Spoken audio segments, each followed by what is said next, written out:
नमस्कार विद्यार्थी मित्र हो. आपण आज एका नवीन चॅप्टरला सुरुवात करणार आहोत आणि which is related to the mathematics, which is related to the geometry. की हा जो चॅप्टर आहे ट्रिग्नॉमेट्री, हा चॅप्टर तुम्हाला 9th स्टँडर्डपासून स्टार्ट होऊ लागलेला आहे. 9th standard, 10th standard, 11 and 12 हा कंटिन्यू चॅप्टर आहे आणि ट्रिग्नॉमेट्रीवर रिलेटेड टू फिजिक्स आहे. फिजिक्समधले जे काय मॅथमॅटिकल एक्सप्रेशन असतील किंवा फिजिक्समधले जे काही न्यूमेरिकल असतील, हे न्यूमेरिकल सॉल्व करण्यासाठी आपल्याला ट्रिग्नॉमेट्रीचा उपयोग होतो. नेमका ट्रिग्नॉमेट्रीचा उपयोग तरी काय आहे? What are the uses of the trigonometry? Suppose if we take the any substance किंवा if we consider the any tree and to determine the height of that tree from the surface of the earth. असं एखादा tree असेल समजा आणि या ट्रीचा आपल्याला काय करायचे, हाईट मेजर करायची आहे आणि आपण इथं कुठंतरी दूर अंतरावर आहे. This is the position of the observer and this tree is perpendicular to the surface of the earth. Only you know about the distance between the tree and the object किंवा ट्री अँड ऑब्झर्वर. आपला tree आणि ऑब्झर्वरमधलं distance माहीत आहे, परंतु there is unknown quantity of the height of the tree. Height of the tree तर आपल्याला determine करायचं आहे आणि आपल्याला distance between the end point of the tree and observer हे पण माहीत नाही. डिस्टन्स आपल्याला हे पण माहीत नाही. फक्त only you can known the distance between the bottom of the tree and the observer. मग नेमकं हे डिस्टन्स कसं, height, how can determine the height of that tree? या ट्रीची तुम्ही हाईट कशी काढाल? कारण तुम्हाला with the help of the Pythagoras theorem, when we know about the any two quantities easily you can determine the third side. तुम्हाला याच्यामध्ये base माहीत असेल, हाईट माहीत असेल तर easily you can determine the hypotenuse by using the Pythagoras theorem. पण जर आपल्याला इथं दोन क्वांटिटी अननोन असतील की height of the tree unknown आहे, distance between the top of the tree and the observer हे बी अननोन आहे, आणि only you know about the distance between the bottom of the tree and the observer. जर हे distance माहीत असेल तर आपल्याला फाइंड करता येणार नाही. At this time you can consider the angle. इथं angle form by the tree with respect to the observer. ज्यावेळेस हा ऑब्झर्वर या ट्रीच्या टॉपकडे पाहिल त्यावेळेस या लाईनला म्हणायचं लाईन ऑफ व्हिजन असं म्हणायचं. या लाईनला काय म्हणायचं? लाईन ऑफ व्हिजन असं म्हणायचं. आणि ही जी लाईन असेल त्याला म्हणायचं हॉरिझॉन असं म्हणायचं. मग हॉरिझॉनमध्ये आणि लाईन ऑफ व्हिजनमधला जर आपला अँगल माहीत असेल आणि एक कोणतीही साईड जर माहीत असेल तर easily you can determine the height of the object and distance between the top of the tree and the observer with the help of the trigonometry. म्हणजे आपल्याला एक जरी साईड माहीत असेल तर उरलेल्या दोन साईड इझिली फाइंड करता येतात with the help of the trigonometry. किंवा any ship is going away from the seashore, म्हणजे एका समुद्रकिनाऱ्यापासून एखादं जहाज दूर अंतरावर गेलेलं आहे, तर ते जहाज दूर अंतरावर किती गेलेलं आहे आपल्याला त्याच्या किनाऱ्यावर सुद्धा ओळखता आलं पाहिजे. म्हणजे किती, what is the distance between the seashore and the ship, हे किती अंतर आहे हे सुद्धा आपल्याला फाइंड करता आलं पाहिजे. मग त्यासाठी आपल्याला हाईट ऑफ द जे काय मिनार असतो तो मोजण्यासाठी, जे काय जिथून हाईट मोजण्यासाठी असते तो जो काय टॉवर आहे त्या टॉवरपासून शिपपर्यंतची जो काही अँगल केलेला आहे किंवा शिपने त्या टॉवरपर्यंत जे काय अँगल केलेला आहे, स्तंभ जो आहे तिथपर्यंत जो अँगल केलेला आहे तो अँगल जर माहीत असेल आणि हाईट ऑफ द टॉवर माहीत असेल तर easily you can determine the distance between that seashore and the ship. हेही आपल्याला इझिली फाइंड करता येईल with the help of the trigonometry. There are more application of the trigonometry in the different fields. Trigonometry is used in the branches of the engineering. Also, trigonometry is used in the astronomy and trigonometry is used in the navigation. याच्यामध्ये आपला ट्रिग्नॉमेट्रीचा उपयोग करता येतो. But actually, how can trigonometry is applicable only the right angle triangles? Trigonometry ही right angle ट्रायंगलमध्ये applicable असते. मग नेमकं ट्रिग्नॉमेट्री म्हणजे तरी काय? ट्रिग्नॉमेट्रीमध्ये कोणकोणते फंक्शन येतात याचा आपल्याला अभ्यास करावा लागेल. पण हा अभ्यास करण्यापूर्वी, कारण तुम्हाला 9th स्टँडर्डलाही हे चॅप्टर आहे आणि 10th स्टँडर्डलाही चॅप्टर आहे, ॲक्च्युअल ट्रिग्नॉमेट्रीचा मिनिंग काय होतो की हा जो वर्ड आलेला आहे हा ग्रीक वर्ड आहे आणि हा ग्रीक वर्डचा जो काही ट्रिग्नॉमेट्रीचा मिनिंग जो आहे, ट्रिग्नॉमेट्री, ट्रिग्नाचं आपण डिव्हायडेशन केलं तर tri means 3, gona means side and metry means measurement. म्हणजे दिलेल्या ट्रायंगलच्या तीन साईडची लेंथ मेजर करणे, असं याला आपण काय म्हणतो? ट्रिग्नॉमेट्री असं म्हणतो. मग ट्रिग्नॉमेट्रीशी रिलेटेड असलेले जे काही फंक्शन आहेत ते फंक्शन समजून घेण्यापूर्वी आपल्याला त्या ट्रिग्नॉमेट्रीमध्ये the right angle triangle is applicable for the trigonometry. Right angle ट्रायंगलचाच आपण याच्यामध्ये उपयोग करतो. मग राईट अँगल ट्रायंगलचा उपयोग करत असताना नेमका राईट अँगल ट्रायंगलमध्ये आपण you have study about the right angle triangle. Suppose if we draw any right angle triangle, suppose this is the triangle ABC, this is the right angle triangle, angle B is equal to 90 degree. Therefore the sum of the measurement of the remaining two angle is also 90 degree. मग याच्यामध्ये मी angle बीचं measurement जर 90 degree घेतलं तर angle A plus angle C is equal to 90 degree येईल. And when we take the sum of the any angle is equal to 90 degree, then you can see that these two angles are complement to each other. हे दोन्ही angle काय आहेत? Complementary आहेत. म्हणजे both of them are complementary, एकमेकाशी म्हणजे दोघांची addition 90 degree जर असेल तर each angle is a acute angle. मग रिमेनिंग अँगल जो काही असेल other than the 90 degree right angle, हा प्रत्येक अँगल ॲक्यूट अँगल असेल. Means the measurement of this angle is less than 90 degree, the measurement of this angle is also be less than 90 degree. That means both of them are the acute angles. आणि मग acute अँगल्सशी related any one of the out of these two acute angles you can consider the any one of the angle. या दोन्हीपैकी कोणताही एक acute angle consider करून त्या acute अँगल्सशी रिलेटेड असणाऱ्या जे काही ट्रायंगलच्या साईड आहेत त्या साईडचा आपल्याला विचार करायचा आहे अगोदर. मग मी असा विचार केला की if we consider the angle A, first we consider which is the hypotenuse. This is the hypotenuse. हा काय आहे? हायपोटेनस आहे. Opposite side of the 90 degree is known as the hypotenuse. 90 डिग्रीच्या अपोजिट असलेली साईड ट्रायंगलमधील जी आहे त्याला आपण हायपोटेनस म्हणतो. मग याच्यामध्ये फिक्स हायपोटेनस कोण आहे? ए सी आहे. मग आपल्याला तर angle A C related angle A is an acute angle आणि आपण इथं वर लिहू शकतो की angle B is equal to 90 degree. मग related to the A angle C related असलेली अपोजिट साईड आपल्याला लिहायची. Which is the opposite side of the angle A. Angle एच्या अपोजिट साईड असलेली साईड आहे बी सी. मग इथं आपण लिहिणार की opposite side of angle A is side B C. Hypotenuse माहीत झाला, ही अपोजिट साईड माहीत झाली आपल्याला related to the angle A. Then adjacent which is the remaining side. AB is the remaining side, therefore this remaining side is known as the adjacent side. Adjacent side of the angle A is the AB. Adjacent side कोणती आली याच्यामध्ये? AB आली. Any side is the opposite side or adjacent side which will be depends upon the you can consider the which angle.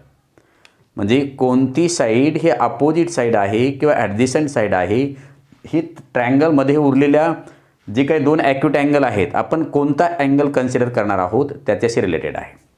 मी समजा या ठिकाणी angle A consider केला तर angle एची अपोजिट साईड आहे साईड बी सी आणि angle एची adjacent side आहे साईड ए बी आणि हायपोटेनस तर आपल्याला माहीत आहे. हा मी याच्याऐवजी असा जर विचार केला की हाच ट्रायंगल मी कन्सिडर केला.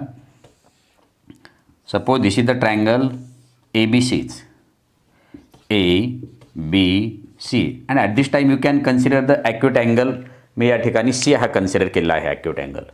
तर ॲक्यूट अँगल C कन्सिडर केलेला असेल तर C ची अपोजिट साईड होईल अपोजिट साईड ऑफ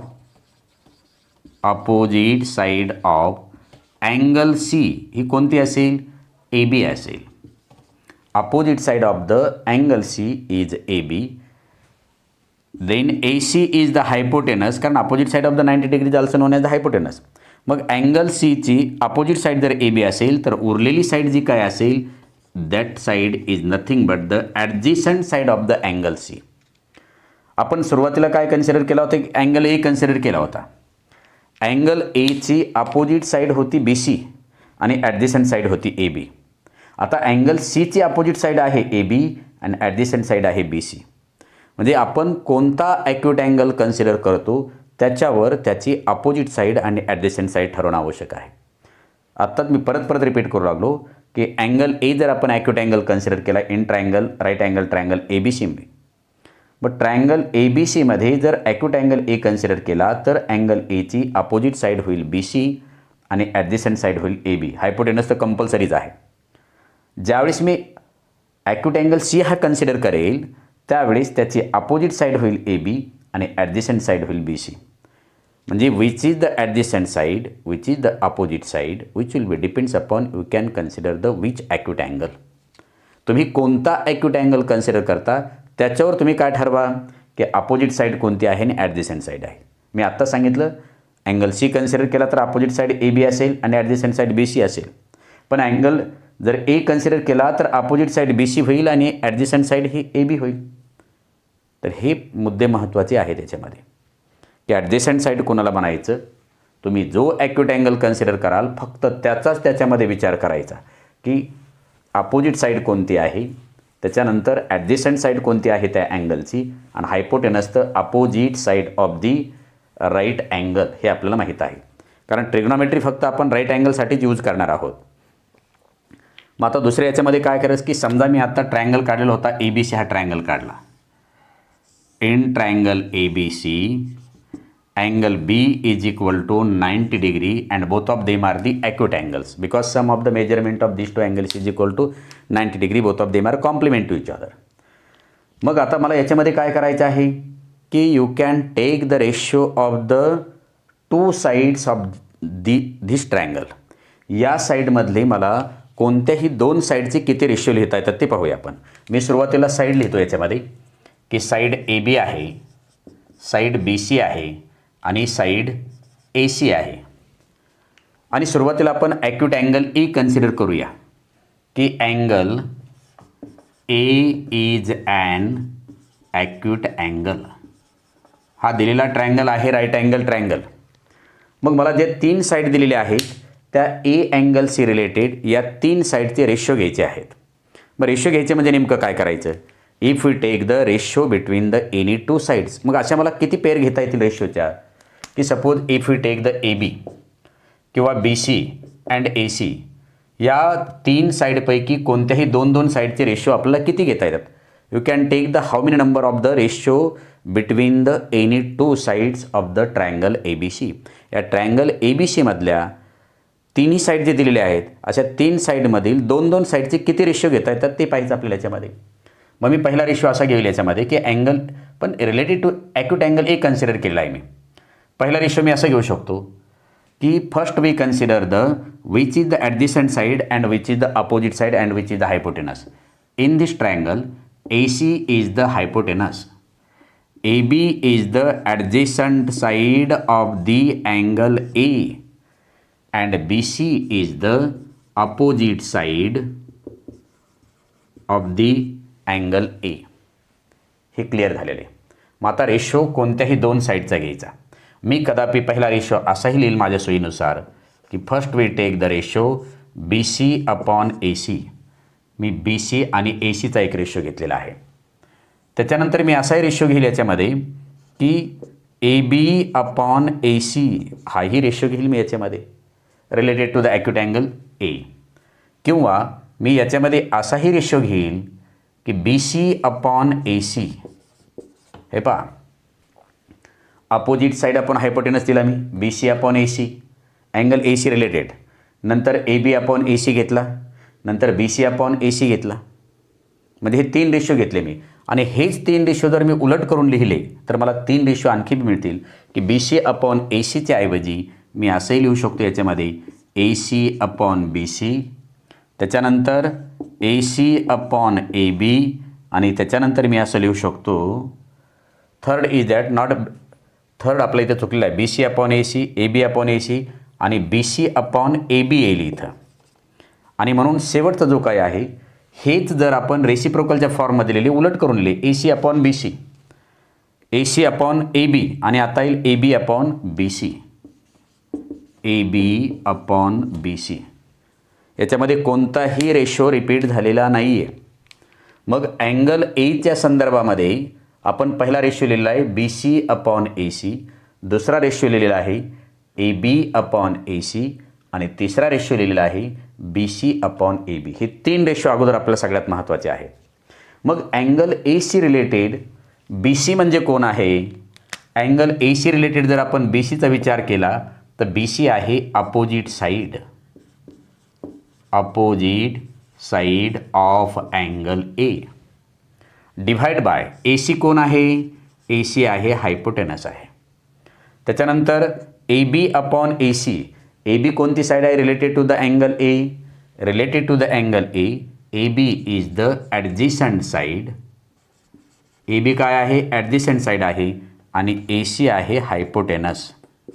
तसंच angle A C related B C ही साईड कोणती आहे? बी सी आहे opposite side of angle A. हे सगळे आपण adjacent side of angle A हे सगळे अँगल ए सी रिलेटेड घेतलेले आहेत. आणि डिव्हाइड बाय ए बी आहे adjacent side of angle A. हे सगळं जे काय रिलेटेड घेतलेलं आहे ते आपण अँगल ए सी रिलेटेड घेतलेलं आहे. मग अँगल ए सी रिलेटेड घेतलेला असेल तर B C upon A C हा जो रेशो दिलेला असेल तोच आपण काय दिलेला आहे की ॲडजेसंट साईड अपॉन हायपोटेनस. आणि ज्यावेळेस आपण हा रेशो ॲडजेसंट साईड अपॉन हायपोटेनस घेऊ ना त्या रेशोला म्हणायचं साईन असं म्हणायचं. त्या रेशोला म्हणायचं साईन रेशो असं म्हणायचं. Sine ratio. ज्यावेळेस आपण ॲडजेसंट साईड अपॉन हायपोटेनस हा रेशो घेऊ त्यावेळेस त्या रेशोला म्हणायचं कोसाईन असं म्हणायचं. आणि ज्यावेळेस आपण opposite side upon adjacent side ratio घेऊ त्या रेशोला म्हणायचं टँजंट रेशो असं म्हणायचं. तर आपल्याला हे 3 फॉर्म्युले सगळ्यात महत्त्वाचे अगोदर आहेत.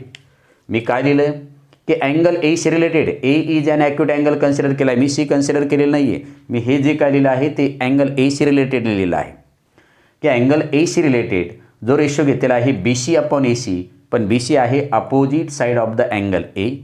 ए सी आहे hypotenuse.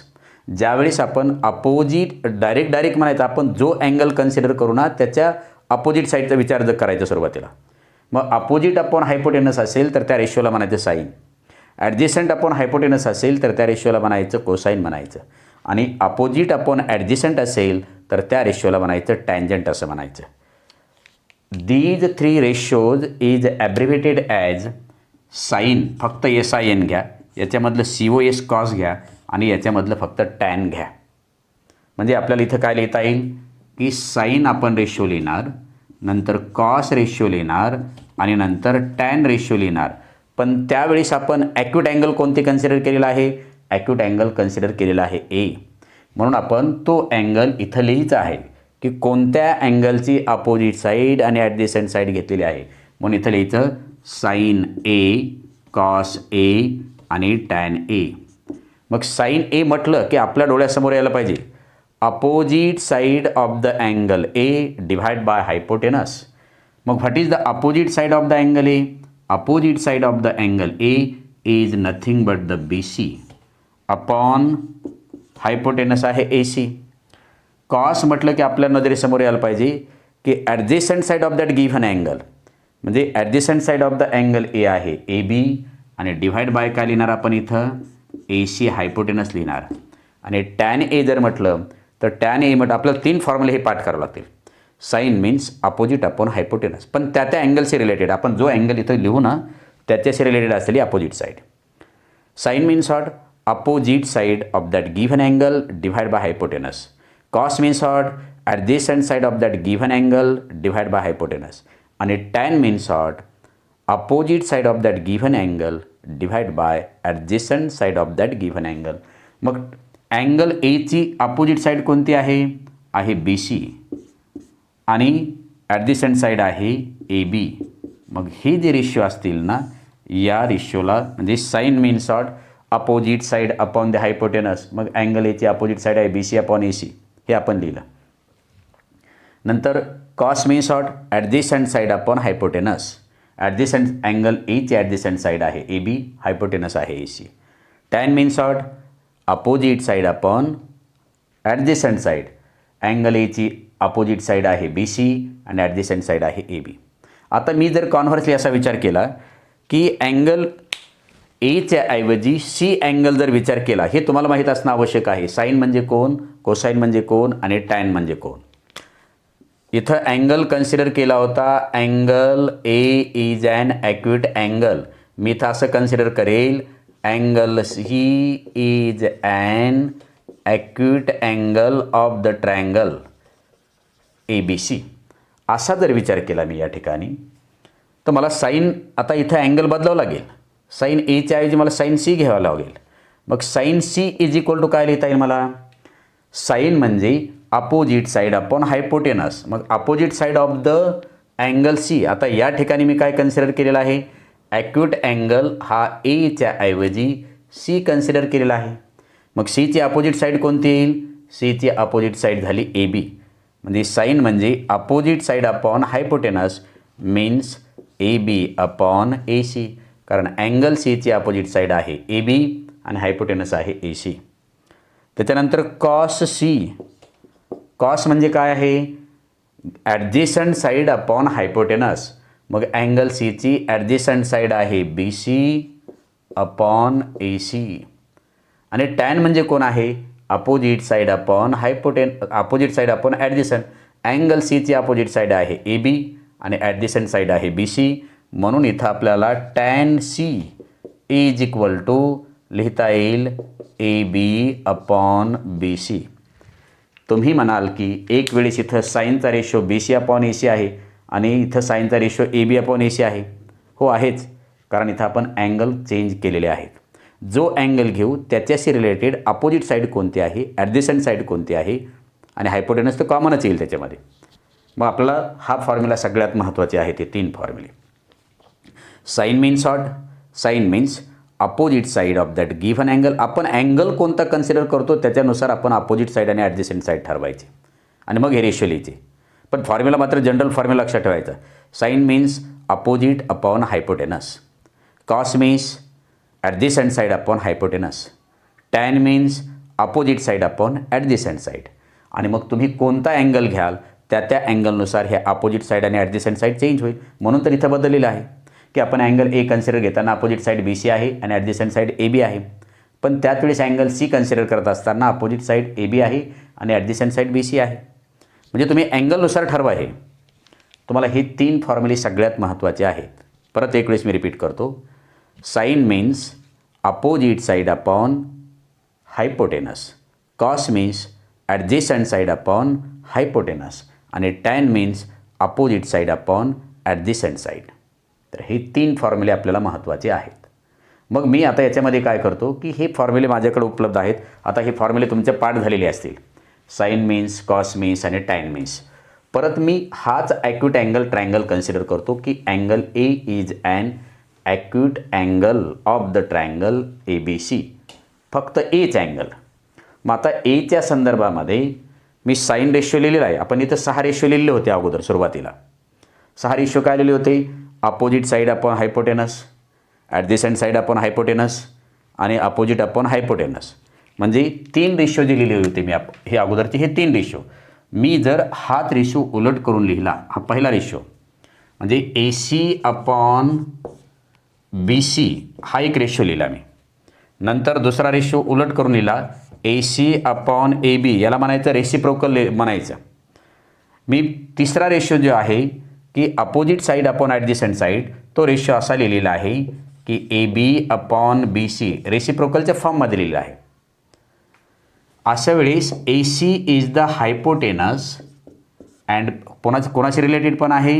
Angle A C related आहे. इथं लिहू शकतो आपण angle A is an acute angle. म्हणजे आपण या ट्रायंगलमध्ये फक्त ॲक्यूट अँगल कोणता कन्सिडर केला आहे? ए कन्सिडर केला आहे. ॲक्यूट अँगल सी कन्सिडर केलेलं नाही. मग जे काही रिलेटेड येईल अपोजिट साईड आणि ॲडजेसंट साईड येईल ती अँगल एचीच येईल. मग हे पहिले 3 रेशो लिहिले तुम्ही, B C upon A C, A B upon A C, B C upon A B. हा पहिला रेशो मी उलट करून लिहिला की A C upon B C hypotenuse upon B C is the opposite side of the angle A. म्हणून मी लिहिणार इथं हायपोटेनस अपॉन अपोजिट असं लिहिणार आहे. हे कोणाशी related? Angle A C related. असा जेव्हा रेशिओ असेल ना, हायपोटेनस अपॉन अपोजिट असेल ना, त्या रेशिओला काय म्हणायचं? त्याला म्हणायचं कोसेकॅन्ट असं म्हणायचं. SECENT कोसेकॅन्ट असं म्हणायचं याला. जर हायपोटेनस अपॉन ॲडजेसंट असेल, मी दुसरा रेशो हा उलट करून लिहिला, A C upon A B. A C काय आहे, हायपोटेनस आहे, आणि A B related to the angle A काय आहे, ॲडजेसंट आहे. मग ज्यावेळेस हायपोटेनस अपॉन ॲडजेसंट साईड येईल ना, related to that angle is nothing but the secant म्हणायचं. याला काय म्हणायचं, सेकँट असं म्हणायचं. Then A B is nothing but the adjacent side of the angle A and BC is the opposite side of the angle A. Means what? AB is nothing but the adjacent side of angle A divided by BC is the opposite side of the angle A. आणि जेव्हा adjacent upon opposite side असेल तेव्हा त्याला म्हणायचं cotangent असं म्हणायचं. Cotangent म्हणजे, आणि आपल्याला ॲब्रिव्हेटेडमध्ये याला काय म्हणतो आपण, कोसेकँड. पूर्ण म्हणण्याऐवजी या पहिल्या रेशोला म्हणतो आपण कोसेक रेशो म्हणतो. याला कोसेक रेशो म्हणतो, COSEC. दुसऱ्या रेशियोला फक्त शॉर्टमध्ये सेक म्हणतो, आणि तिसऱ्याला आपण कॉट असं म्हणतो. म्हणजे मला जर इथं कोसेक कॉस तुम्हाला फॉर्म्युली पाठ करावं लागतील ही तीन, की opposite upon hypotenuse is nothing but the sine, adjacent upon hypotenuse is nothing but the cos, and opposite upon adjacent is nothing but the tan related to the acute angle A. हेही related to the acute angle A म्हटलेले मी. मग आता हेच जर hypotenuse upon opposite असेल तर त्याला cosec म्हणतो आपण. म्हणजे कोसेक जो काय आहे हा कोसेक कोणाचा रेसिप्रोकल आलेला आहे, कोसेक हा एकदम साईनच्या रेसिप्रोकलच्या फॉर्ममध्ये आहे. म्हणजे आपल्याला हेही फॉर्म्युले आता पाठवायला पाहिजेत की cosec is equal to hypotenuse upon opposite. म्हणजे परत इथं कोसेक इज इक्वल टू मी असं लिहू शकतो की कोणता अँगल कन्सिडर केला आपण, अँगल ए कन्सिडर केला आहे. म्हणजे cosec A is equal to AC upon BC. नंतर सेक ए अँगल कन्सिडर केला आहे, sec A is equal to AC upon AB. आणि cot A is equal to या ठिकाणी आपल्याला काय लिहिता येईल, AB अपॉन BC. म्हणजे आपल्याला हे तीन फॉर्म्युले क्रमाने नाव लक्षात ठेवा, sine cos tan cosec sec cot. Sine हा कोणाचा रेसिप्रोकल आहे, साईनची राईट साईड आहे BC अपॉन AC, पण कोसेकची तेच काय आहे, AC अपॉन BC आहे, उलट केलेले. कॉस आहे AB अपॉन AC, सेक आहे AC अपॉन AB, त्याच्या उलट लिहिलेलं आहे. आणि टॅन आहे BC अपॉन AB. मीन शॉर्ट अपोजिट अपॉन ॲडजेसंट, पण इथं मात्र आहे ॲडजेसंट अपॉन अपोजिट आहे.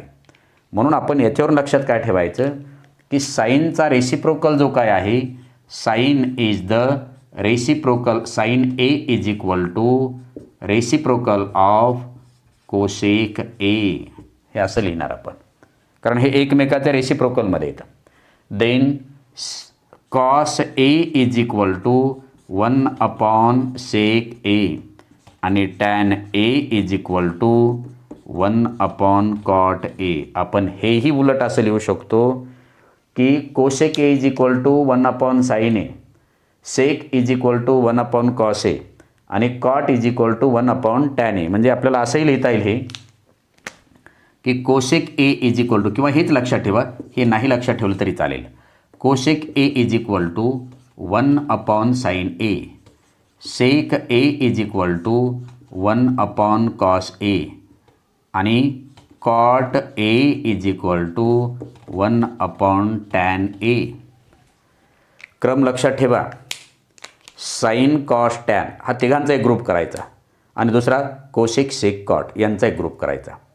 साइन फर्स्ट घेतला तर इकडं कोसेक घ्या, इकडं कॉस घेतला तर सेक घ्या, टॅन घेतला तर कॉट घ्या. Sine cos tan cosec sec cot हा क्रम पाठ पाहिजे आपला. साइन म्हणजे काय सांगितलं मी, opposite side upon hypotenuse. Cos म्हणजे काय, मग जो अँगल घेऊ त्याच्याशी रिलेटेड मात्र. Sine means what, opposite side upon hypotenuse. Cos means adjacent side upon hypotenuse. Tan means opposite side upon adjacent side. Cosec means hypotenuse upon opposite side. Sec means hypotenuse upon adjacent side, आणि cot means adjacent side upon opposite side. Relation लक्षात ठेवा. हे तुम्हाला general अगोदर फॉर्म्युले पाठ पाहिजे, म्हणजे sine नेमकं कशाला म्हणायचं, कॉस कशाला म्हणायचं, टॅन कशाला म्हणायचं, कोसेक कशाला म्हणायचं, सेक कशाला म्हणायचं आणि कॉट कशाला म्हणायचं. एकदा हे रिलेशन लक्षात आले की आपला ट्रिग्नोमेट्री अवघड जात नाही आहे. Then stop here.